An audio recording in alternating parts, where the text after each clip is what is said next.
Hi guys, welcome back to my channel. So today I'll be showing you how I prepare my green banana porridge. These are the ingredients that you will need. You will need some vanilla, some almond essence. I have 2 cinnamon leaves here. You can use cinnamon stick or cinnamon powder. I have some oats. It's about a cup of oats.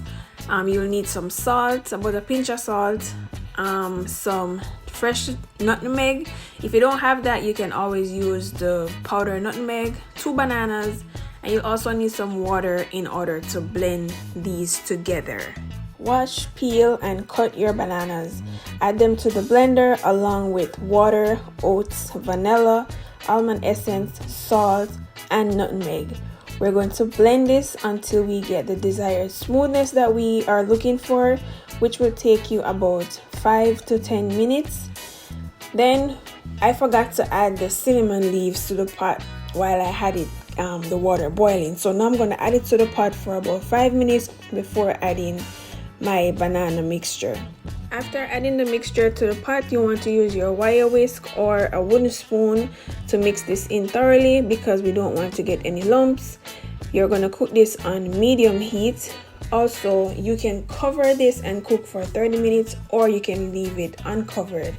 But we are going to stir occasionally every 5 to 10 minutes so that the porridge doesn't get lumpy. Now we're going to sweeten with condensed milk. You can use coconut milk or you can just use regular brown sugar if you don't wish to use condensed milk. But I'm going to use about a can of condensed milk. At this stage, if after you have sweetened your porridge you feel like you're missing something, you can always go ahead and add some more vanilla or whatever it is that you feel that you're missing from your porridge.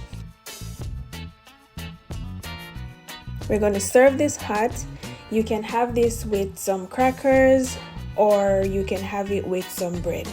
If you like this video, don't forget to like, share, and subscribe. And as always, thank you guys for watching. Bye.